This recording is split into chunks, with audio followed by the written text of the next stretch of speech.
Hi everybody, Fred Eckert with Chicago Title.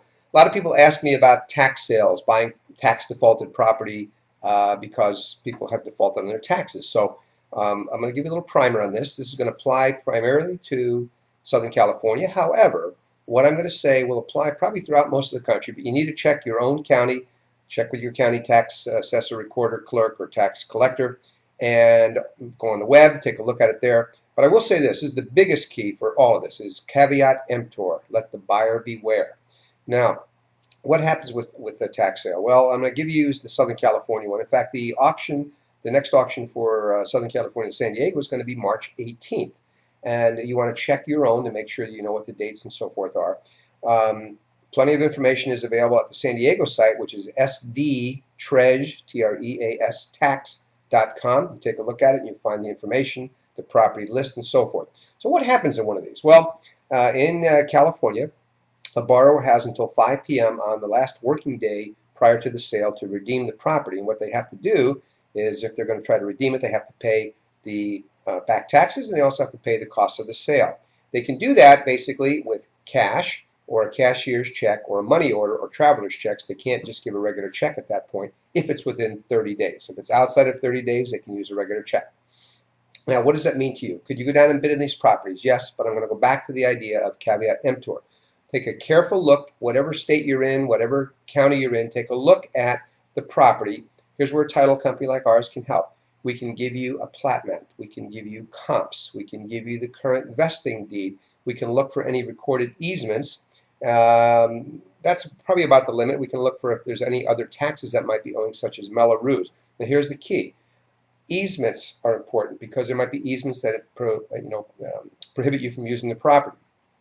The property may be dedicated to some other purpose, like for a street or road widening or something. You want to make sure of that.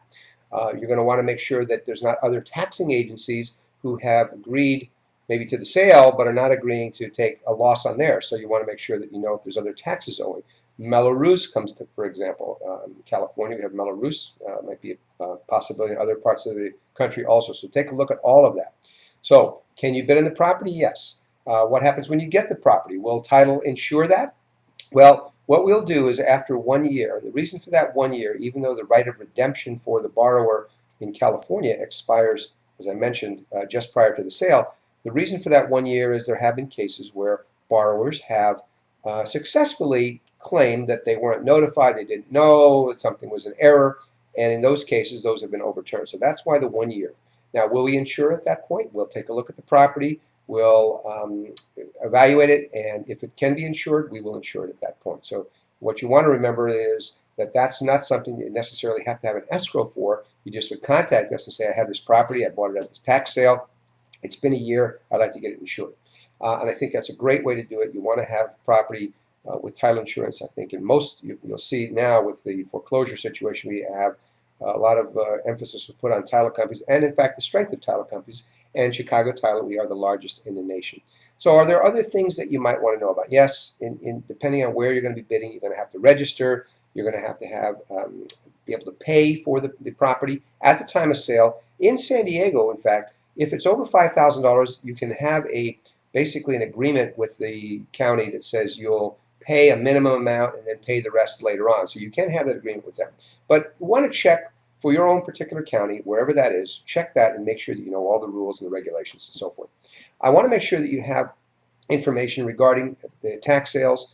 Again, check your state, check your county, and make sure that you contact the right people. Maybe it's our title company, maybe it's somebody else you work with that you trust, an attorney in some of those attorney states, but definitely caveat emptor. I'm going to repeat that once again. Just make sure that it's buyer beware. Now, last thing.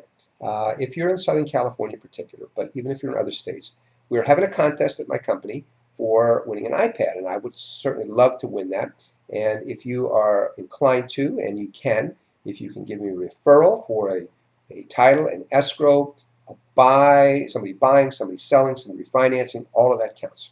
So I will have my contact information on this video. Please contact me if you have questions about what I've stated in this video, but also if you have questions about the contest. And I look forward to talking to you soon. Make it a great day, and just be careful when you're buying at tax sales. The same with you're buying at trustee sales. I do have a video on buying at trustee sales also, because again, we will insure those transactions at some point.